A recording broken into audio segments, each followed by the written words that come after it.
Tignan mo pare, nag-iisip yan. Paano mo nalaman pare?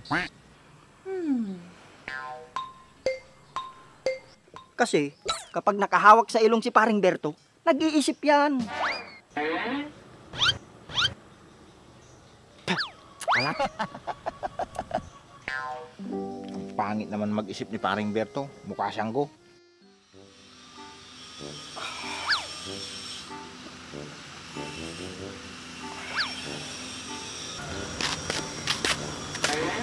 Lang paring Berto.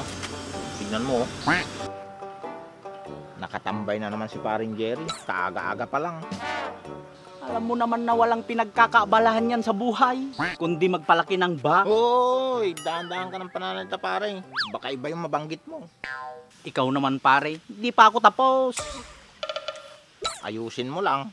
Ang sabi ko, nagpapalaki ng bicep. Pare, ano yung bicep? Ito, baka kapag inuntog kita rito, mahihilo ka. Ganon ba pare? Ang tigas naman at ang bilog ng Umayos ka pare. ng bicep mo. Naku, nandyan na naman yung dalawang kumpare ko. Galing ko. Pare, bakit ganyan ang itsura mo? Mukha kang ka. Ano, kabayo? Oo pare.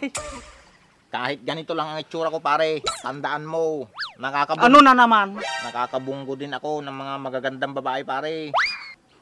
Yang itsurang yan. Dehens ako naniniwala sa'yo pare. Ano kaya pinag-uusapan ng dalawang to? Kay Magda nga, hindi ka umubra eh. Sa magandang babae pa kaya. Che! Alam mo kasi, itong mukhang to ay iilan na lang dito sa Pilipinas. Kung tawagin kami mga exotic. Exotic sa kagapuhan, hindi tulad sa'yo. Ano ba naman kayo mga pare? Ang iingay nyo. Kahit sa pangatlong kanto, rinig na rinig ang mga boses nyo. Hoy pare, huwag kang assuming, isa lang yung kanto natin. Assuming? Anong ibig sabihin nun pare? Ngayon mo ipakita yung galing mo pare. Assuming lang, hindi nyo pa alam. Hindi nga eh. Kaya tinatanong namin, di ba? Ano na kasi yung assuming? Tignan mo pare, nag-iisip yan. Paano mo nalaman pare? Kasi kapag nakahawak sa ilong si paring Berto, nag-iisip yan. Alat. Ang pangit naman mag-isip ni paring Berto. Mukha siyang go. Hulaan ko pare, yung maitim at maraming buhok. At laging nakabitin sa puno. Oo pare, tama ka.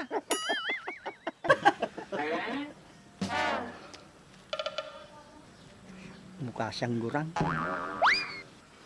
Ang galing mo naman pare. Paano mo nahulaan yun?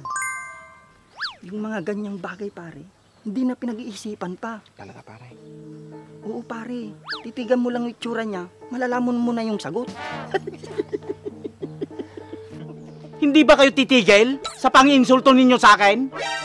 Alam mo pare, itigil man namin ang pang-iinsulto sa'yo. Kung yung makakita rin sa'yo ay iinsultuin ka, masasaktan din kami. Di ba pare Jerry? Oo nga paring Berto, kaya mas mabuti pang takpan mo na lang yung mukha mo. Ha? Bakit naman? Para hindi ka na nila insultuin o sabihang mukhang gurang. Mas masakit sa amin yun, paring Berto. Salamat sa inyo ha. At may malasakit kayo sa akin. Wala yun pare. Kung hindi nga dahil sa'yo, hindi kami magkakaroon ng kumparing mukhang gorilla. Di ba paring Jerry? Tama si paring Franz. At isa pa, ikaw yung kumpare namin na kahit ibilad sa araw buong maghapon, hindi naiitim. At ikaw rin ang nag-iisang kumpare namin na saksakan ng kayabangan. At ikaw rin yung nag-iisang kumpare namin na kapag nakaamoy lang ng takip ng alak, ay lasing na. At ikaw din yung kumpare namin kapag nagiinuman tayo at nag-brand out, ay bigla-bigla din nawawala. Oo nga no. Pare, saan ka ba nagpupunta kapag nag-brand out? Siguro tumatakas ka no. May tumatakas bang pati pulutan nawawala? Oo nga no. Hindi naman ako yun. Kasi high blood ako. Mas lalong hindi naman ako. Tignan mo naman yung tiyan ko. Ang lit oh. Ba't ganyan kayo makatingin sa akin? Huwag ninyong sabihin akong kumakain ng pulutan. Eh Sino pa nga ba? Eh ikaw lang naman ang matakaw sa pulutan.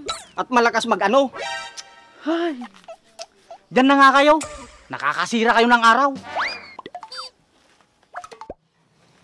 Pare, parang napikon sa atin si paring Berto. Oo nga pare, ikaw kasi eh. Bakit ako? Eh ikaw malakas mga asar dyan. Hindi ah. Makaalis na nga. Baka ma-high blood ka pa. High blood ba ako? Hoy! Hindi ako high blood ha! Nakakagigil siya.